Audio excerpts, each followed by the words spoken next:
centaurs. But the problem is it just didn't fit well with, particularly with the warriors, where they're striking body parts, or we knew we were going to have monks, and the monks would have limb-based attacks. Well, now you have a creature with 6 limbs, and everything else has 4 limbs, and how do you make that work? And we just, unfortunately, couldn't make it work. Let's see here. One other, maybe a fun fact about myself, might be curious about what guild would I join if I were a player. In real life, if it was like the real David, then I would probably be in Syrian Wild, because I love being out in nature, hiking through the woods and so forth.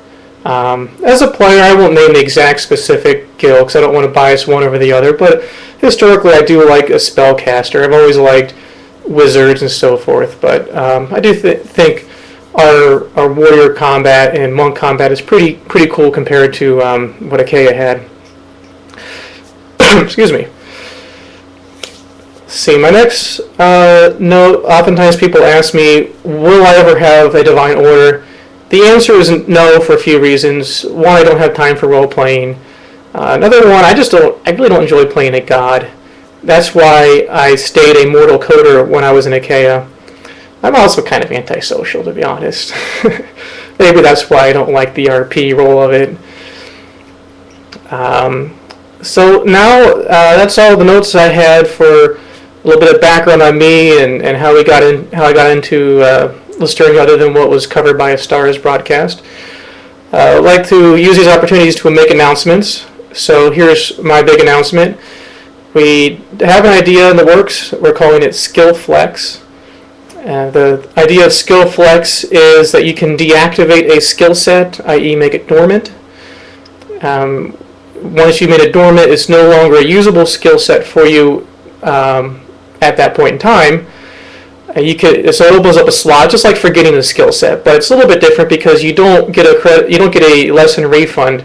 Instead, you can call it back down the road if you want to bring it back. So if you want to, say, switch guilds and you're not sure if you want to come back to your original guild, you can put it in reserves for a while. And if you decide you like your new guild, you can then recycle those just like normally for getting them today, get your credit or your lesson refund. One can emphasize, when you reactivate a dormant skill, it must be one that you can normally have. It doesn't let you bypass your normal skill choices, so you can't reactivate Aquamancy if you're in a monk guild, for example. So some of the benefits for this is it will make it easier to try out different guilds. It will also make it easier for you to swap skills within your guild. So if you have 2 specializations for your guild, and for example, you want to be an axe lord or a pure blade, you want to try out both of them, you can go back and forth without as much penalty. And also for some of our trade skills, maybe you want to swap between like cooking food and forging items, go back and forth between those two. You don't have to completely drop your whole skill set and relearn and so forth. And there will be some restrictions on how often you can do this. So it's not like in the middle of combat suddenly you're an axe lord and then all of a sudden you're a pure blade, and then next thing you know you're doing another weapon specialization. So that won't be allowed. And the star asked me to give a time frame, a date, and I really hate giving dates. I really don't like doing that because you never know what's going to come up. So I'm going to give myself a ton of wiggle room, and I mean a ton, and say it'll be in by sometime in May. I fully expect it to be earlier, but just in case, I'm going to give myself the wiggle room like I said. So let me jump over to the chat window here. And let's see here. Are there any questions for me that you'd like me to answer? Anything?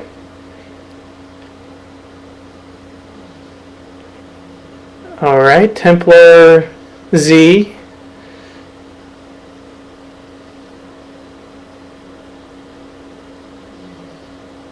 Someone said, yes, I have a question, but I'm waiting for it. Okay, what was the first thing I ever coded? And I don't know if you mean the first computer or the first program. The first computer would be a Commodore 64. And I actually remember my first program on that.